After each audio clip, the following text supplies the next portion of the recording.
दोस्तों इस इमेज को ध्यान से देखो। एक्चुअली में अभी कुछ दिन पहले मुझे ये फोटो मेरे दोस्त के व्हाट्सएप पर मिला, जिसे दिखाते हुए मेरे दोस्त ने कहा कि देखना यार ये फ्रॉडस्टर कितने स्टूपिड है। एक अच्छा ग्राफिक डिजाइनर भी हायर नहीं कर सकते ताकि कम से कम कुछ लोगों को ये फोटो जेन्युइन या सच तो लगे, लेकिन ये तो देखकर ही पता लगता है कि ये तो पूरा फेक है। आप पहली बार सोचने पर आपको ये बिल्कुल सही लगेगा और आप कुछ समय के लिए ये भी सोचोगे कि हाँ भाई ये फ्रॉड करने वाले कितने ही बेवकूफ है। लेकिन दोस्तों क्या आप ये जानते हो कि यहाँ पे ये फ्रॉडस्टर जानबूझकर ऐसी फोटो डिजाइन करवाते हैं जिसे देखकर मैक्सिमम लोग उन्हें रिप्लाई ना करें, और एक्चुअली में फ्रॉडस्टर ऐसा ही चाहते हैं। पता है क्यों? आइए मैं आपको समझाता हूँ। तो असल में फ्रॉडस्टर ऐसे फोटो इसीलिए क्रिएट करवाते हैं ताकि वो सारे स्मार्ट एंड इंटेलिजेंट लोग जिन्हें इंटरनेट की इस फ्रॉड के बारे में पता है वो उन्हें रिप्लाई करके उनका समय बर्बाद ना करे, क्योंकि वो स्मार्ट लोगों को अपने चाल में इजीली फंसा नहीं सकते। इसलिए अब इन फोटोज को देखकर मोस्टली वही लोग अट्रैक्ट होकर रिप्लाई करते हैं जिन्हें इन फ्रॉड्स के बारे में कोई आइडिया नहीं रहता, और वो बिल्कुल सीधे साधे भोले भाले इंसान होते हैं। और इन फ्रॉडस्टर को ऐसे ही इंसानों की तलाश रहती है। यहाँ अगर आप इस सिचुएशन को गौर से देखोगे तो आपको ये रियलाइज होगा कि असल में फ्रॉड करने वाले लोग जानबूझकर ऐसी इमेज क्रिएट करवाते हैं जिसकी मदद से वो करोड़ों की भीड़ में छुपे हुए सीधे साधे भोले भाले इंसानों को ढूंढ सके, जिसे अपने जाल में फंसाना उनके लिए काफी आसान होता है। और फिर वो उन्हें पैसों की लालच देकर खुद उनके ही पैसे ठग लेते हैं, जिसे टेक्निकली डार्क साइकोलॉजी या एक्सट्रीम लेवल की सिडक्शन टेक्निक भी कहा जाता है, जिसके इस्तेमाल से लोगों को परसुएट करके उन्हें अपने इशारों पे नचाया जा सकता है। और आज मैं आपको कुछ ऐसी dark psychology and seduction tricks के बारे में बताने वाला हूँ, तो मेरे साथ इस वीडियो के अंत तक बने रहे। लेकिन वीडियो में आगे बढ़ने से पहले दोस्तों मेरी आपसे एक रिक्वेस्ट है कि भाई प्लीज इन ट्रिक्स का इस्तेमाल गलत कामों के लिए प्लीज ना करें, नहीं तो इसका परिणाम भयानक हो सकता है। So hey beautiful people, welcome to Fundoo programming. मैं हूँ आपका दोस्त फंडू बॉय।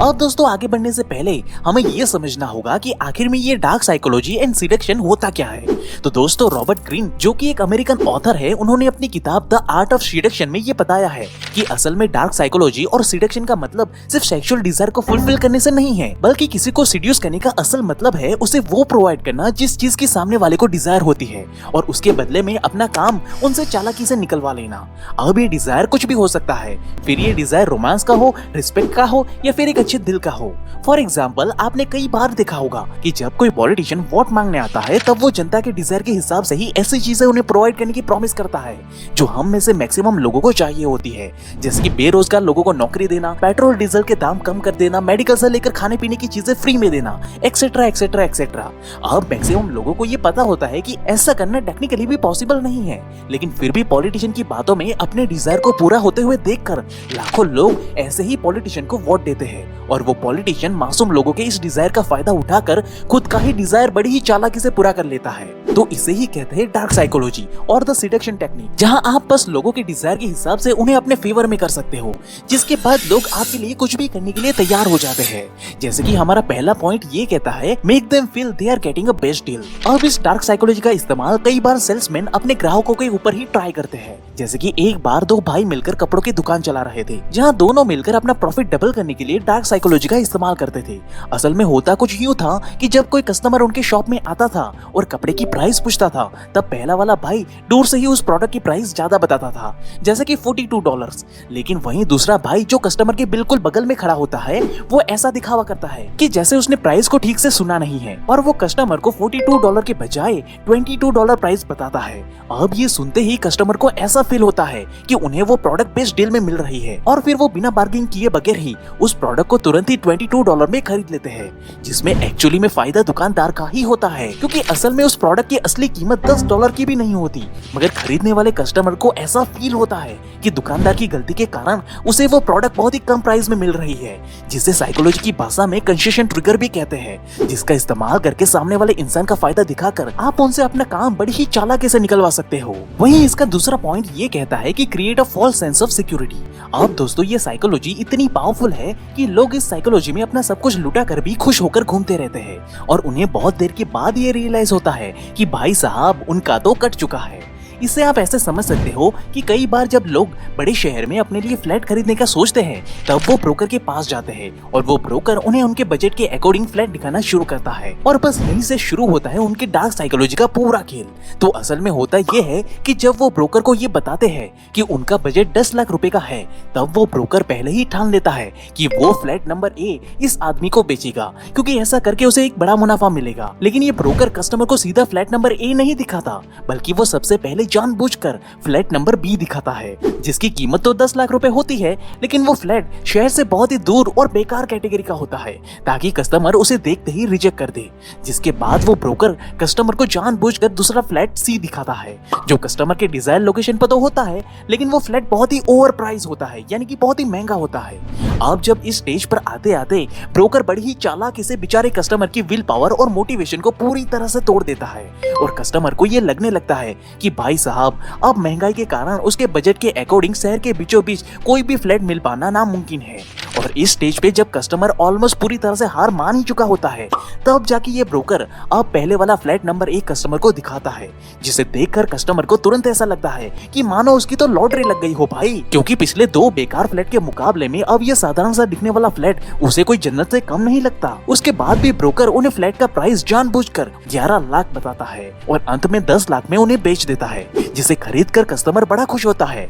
क्योंकि उसे ये लगता है कि उसने कम कीमत में एक बढ़िया कैटेगरी का फ्लैट खरीद लिया है वो भी शहर के बीचों बीच। और इस तरह से ये ब्रोकर लोग false sense of security create करके खूब पैसा कमाते हैं। अब दोस्तों यहाँ अगर आप गौर से देखोगे तो अगर ब्रोकर ने कस्टमर को पहली बार में ही फ्लैट नंबर ए दिखा दिया होता तो 100% श्योरिटी थी कि कस्टमर बहुत ज्यादा बार्गेनिंग करता या फिर दूसरे अच्छे ऑप्शन के लालच में फ्लैट को खरीदता ही नहीं। लेकिन अब क्योंकि उन्हें पहले 2-3 खराब ऑप्शन दिए गए थे इसलिए अब ये तीसरा ऑप्शन जो पहले 2 के मुकाबले में थोड़ा सा ही अच्छा था फिर भी कस्टमर को उसे देखकर बेस्ट अपॉर्चुनिटी के साथ साथ सेंस ऑफ सिक्योरिटी भी दिखी इसलिए वो बिना कुछ सोचे समझे तुरंत ही फ्लैट ए को खरीद लेता है। लेकिन असल में यहाँ पे कस्टमर का बड़ी ही चालाकी से कट चुका होता है और इस सेम प्रिंसिपल का इस्तेमाल अक्सर लोग हर दिन अलग अलग सिचुएशन पे करते हैं इसलिए ध्यान से बच के रहिएगा। वहीं अब हमारा अगला पॉइंट है एड अ सोशल प्रूफ। अब इस पॉइंट से रिलेटेड मैं आपको एक बहुत ही इंटरेस्टिंग इंसिडेंट बताता हूँ। तो एक बारी मैं अपने दोस्त के साथ कहीं पे जा रहा था तभी मेरे दोस्त के दिमाग में एक खुराफात आई और एक जगह रुक कर वो एक बिल्डिंग के टॉप फ्लोर को देखने लगा जिस कारण मैं भी क्यूरियस होकर उसी डायरेक्शन में ऊपर देखने लगा। अब सबसे इंटरेस्टिंग बात ये हुई कि इस बिजी रोड पे जब हमने ऐसा किया तो ये देखकर कुछ लोगों को लगा कि हम पता नहीं क्या ही देख रहे हैं और क्यूरियोसिटी के मारे बाकी सभी लोग भी देखते ही देखते हमारी इस स्टुपिडिटी में ज्वाइन करने लगे। यहाँ तक कि उन्हें खुद भी ये नहीं पता था कि आखिर वो बिल्डिंग के टॉप फ्लोर पर ऐसा क्या देख रहे हैं और क्या था वहाँ पे ऐसा। जिसके बाद जब भीड़ थोड़ी ज्यादा बढ़ने लगी तब मेरा दोस्त हंसते हुए वहाँ से आगे जाने लगा और मैं भी उसके साथ चुपचाप से निकल लिया वहाँ से। अब ये फनी सा इंसिडेंट मैं आपको इसीलिए बता रहा था क्योंकि ये इंसिडेंट सोशल प्रूफिंग के बारे में बहुत कुछ एक्सप्लेन करता है। ये बताता है कि कैसे हम भी कभी कभी कुछ स्टूपिड से काम इसीलिए करने लगते हैं क्योंकि हमारे आसपास के बाकी लोग भी ऐसा ही कुछ सेम कर रहे होते हैं। अब बड़ी बड़ी कंपनियां अपनी प्रोडक्ट की मार्केटिंग में इसी डार्क साइकोलॉजी को कुछ इस तरह से ऐड करती है जिससे कि लोगों को ये लगने लगता है कि बाकी लोग भी उनकी यही प्रोडक्ट को खरीद रहे हैं। जैसे कि प्रोडक्ट की मार्केटिंग करते वक्त वो best selling most selling product of the year जैसे टैगलाइन का इस्तेमाल करते हैं। अब इससे होता ये है कि लोगों के दिमाग में ये बैठ जाता है कि ज्यादातर लोग इसी प्रोडक्ट को खरीद रहे हैं।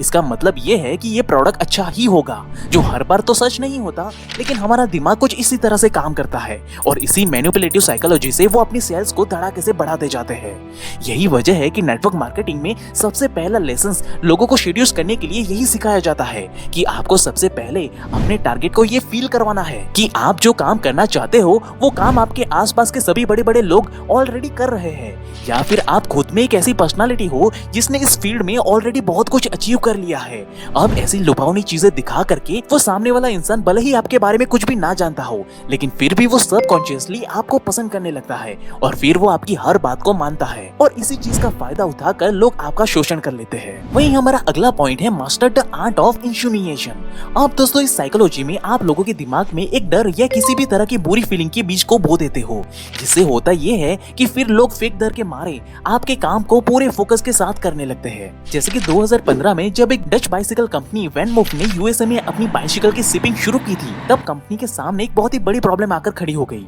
कि बाइसिकल के ट्रांसपोर्टेशन के दौरान वर्कर बाइसिकल को बहुत ही बुरी तरह से इधर उधर फेंक देते थे, जिससे कि महंगी महंगी बाइसिकल शोरूम तक पहुंचने से पहले ही पूरी तरह से डैमेज हो जाती थी, जिससे कि कंपनी को काफी नुकसान हो रहा था। जिसके बारे में कंपनी ने यूएसए के गवर्नमेंट के साथ भी बात की, मगर कोई फायदा नहीं हुआ। जिसके बाद कंपनी के को फाउंडर ट्राइस ने द आर्ट ऑफ इंशुनिएशन का इस्तेमाल किया और पूरा गेम ही पलट दिया। असल में कंपनी जिस बॉक्स में बाइसिकल को पैक करती थी उसे फिर से रीडिजाइन किया गया और उसे ऐसा बनाया गया कि मानो कि वो कोई टीवी का बॉक्स हो, और फिर उसके ऊपर बाइसिकल और टीवी का पिक्चर भी बनवाया गया कुछ इस तरह से, जिससे कि जब वर्कर की नजर बॉक्स पर पड़ती थी तो तब उन्हें ये तुरंत लगता था कि शायद से इस बॉक्स में एक टीवी है जो कि कुछ भी करने से तुरंत ही टूट सकती है। इसलिए इस फेक डर के चलते वर्कर चुपचाप से इन बॉक्सेस को बहुत ही ध्यान से एक जगह से दूसरी जगह ट्रांसपोर्ट करने लगे, और इससे रातों रात बाइसिकल की डैमेज 70 to 80% कम हो गई, वो भी बिना किसी से कुछ कहे बगैर। और अपने इसी यूनिक डार्क साइकोलॉजी की वजह से वेनफ कंपनी, जिसे एक समय पर यह लगने लगा था कि शायद से वो यूएसए में एक्सपेंशन नहीं कर पाएंगे,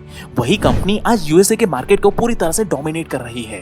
ठीक इसी तरह अगर आप भी डार्क साइकोलॉजी का इस्तेमाल करके एक ऐसा इंशुनिएशन क्रिएट कर सकते हो जिससे कि सभी लोग आपके हिसाब से ही काम करने पर मजबूर हो जाएंगे, चाहो तो आजमा लो दोस्तों। बाकी दोस्तों, क्या आपको ये पता है कि हम लोग साइलेंट रहकर कैसे पूरी दुनिया को जीत सकते हैं? अगर आपको ये जानना है तो आप ये हमारा वीडियो देख सकते हो। बाकी आपको हमारी ये वीडियो कैसी लगी वो हमें कमेंट करके जरूर बताइए, और हमें सब्सक्राइब करके अपना सपोर्ट जरूर से दिखाइए। And at last, thank you for watching guys.